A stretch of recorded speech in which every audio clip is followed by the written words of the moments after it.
আসসালামু আলাইকুম আরহামতুল্লাহি ওবারাকাত। কলব কি, কলব কারা জারি করে, আর যাদের জারি করছে তাদের কি জারি হচ্ছে, আসুন একটু একটা ব্যাখ্যা বিশ্লেষণ করে দেখি।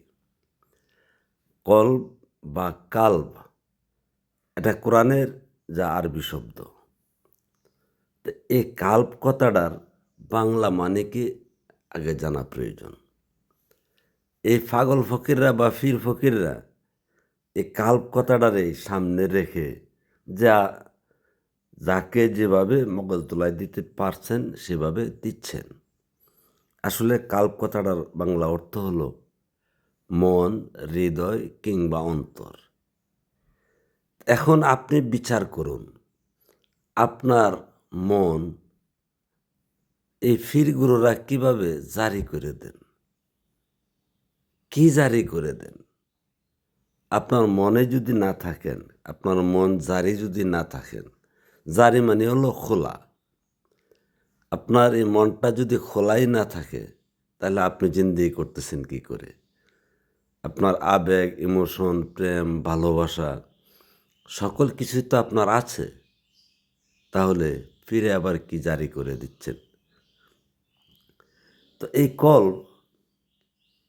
অন্তর বা মন বা হৃদয়, তা আমরা মন দিয়ে, হৃদয় দিয়ে কিংবা অন্তর দিয়ে সমস্ত কিছু করতেছি।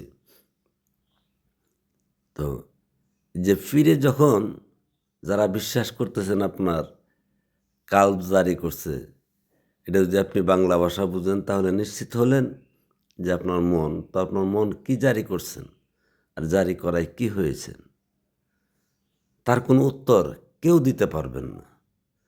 কারণ এদেশের ধর্মগুরু বা পীর মৌলবী যারা আছেন, তারা আরবি ভাষার কতগুলি শব্দকে নিয়ে দেদারসে ধর্ম ব্যবসা করে যাচ্ছে বন্ডেরা।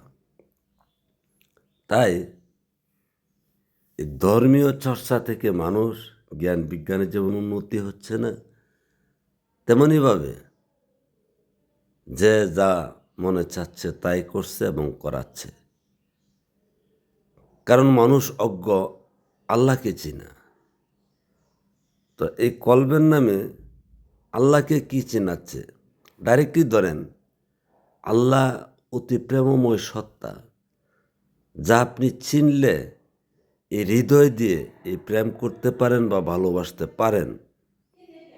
কিন্তু তারা তো সেটা আপনাকে চেনাচ্ছে না, দেখাচ্ছে না। আর দেখাবে কি করে?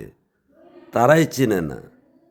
কারণ তারা আল্লাহ, কেউ বিশ্বাস করে সাত আসমানের উপরে, কেউ বিশ্বাস করে মাটির মধ্যে, যার দরুন দোনো জায়গায় মাটিতে সেজদা দেন আর প্রার্থনা করেন উপরে, দোয়া করেন উপরে।